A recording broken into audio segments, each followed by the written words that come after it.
exist. Why might bigots exist? History. They've learned it from their parents or their community. They've learned it from their parents and their community. Experience. Fear. What do we say about human beings? They do what they think works. And why do they do what they think works? There are three things. What are bigots trying to get? Significance, safety, and belonging. They actually believe that the way that they think and the way that they behave actually gets them significance, belonging, and safety.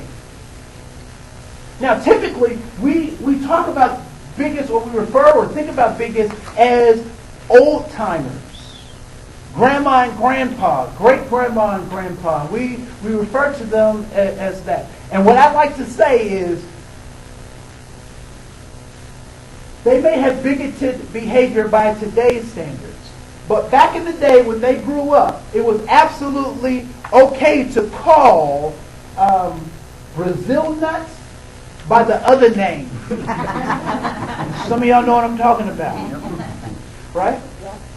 So it is not their fault, but it is their responsibility.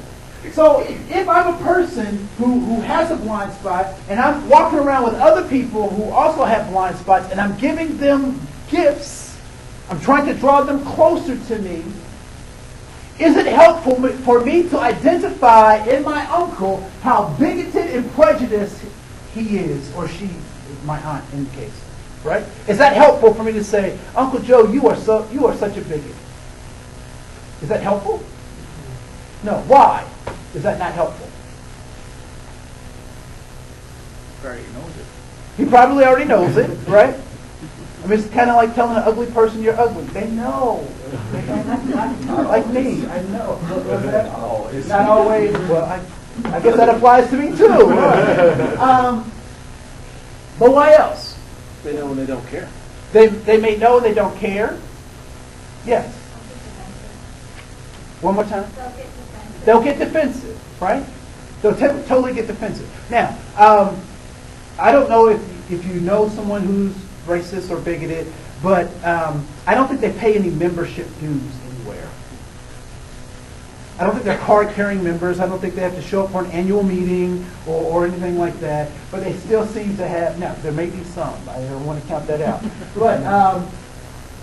But basically, it doesn't help the individual to point that kind of stuff out. And does that gift that you give them in terms of calling them those names, does that increase their discretionary effort or does it decrease it? It typically decreases it. Does it bring them closer to you or further away from you? Further away, right? One of the things that I know about wolves, and we've talked about this concept before in another session, is that wolves are social pack animals. Right? And so they hunt in packs, they share the bounty in pack, they starve in pack, they build these really strong relationships.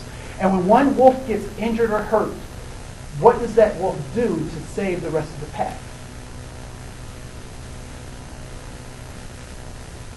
What does it decide? It sacrifices itself. It decides to leave the pack so that the pack can be strong, and it goes off to die. When I refer to family and friends as bigots or being prejudiced, or I even accuse them of discrimination, I'm actually starting to cut them off from the pack, which means that their new destiny is what? If they're social beings, social animals, want to be around people, they're looking for significance, belonging, and safety, and I just took away their belonging and I'm isolating their safety, what do you think their new destiny is going to be? They will ultimately go to die, not necessarily a physical death, but maybe a moral or psychological death, until they what? Find a group that accepts them. So now what I have is I have a pack of healthy wolves, and now I have a group of sick, twisted, demented wolves that keep multiplying and breeding. And then they start recruiting. So if I want to keep healthy wolves, and I say I'm a healthy wolf, how can you tell that I'm a healthy wolf? Part of the pack. I'm part of the pack. What else? I brush my teeth. I wash behind my ears. Right? How do you know fruit trees? By the blossoms. Okay, I'm not a botanist, so I don't know that I can tell an apple blossom from a cherry blossom from an orange blossom. Can any of you? So how do you know fruit trees? By the fruit. Right?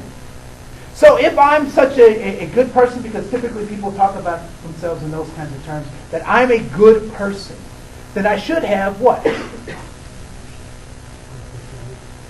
If I'm a good person, what kind of fruit should I have? Good fruit. Tasty fruit. Right?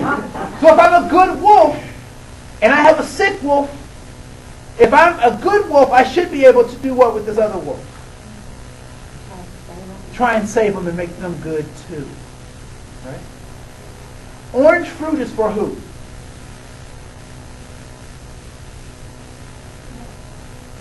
Okay, let me ask the question this way. Is orange juice made to feed back to the orange tree? No.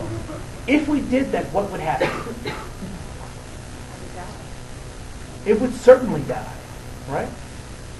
So the fruit, the goodness that we have for ourselves is not for us. It is for who? For others. All right? So let's do a couple more things, and then we're done at what time?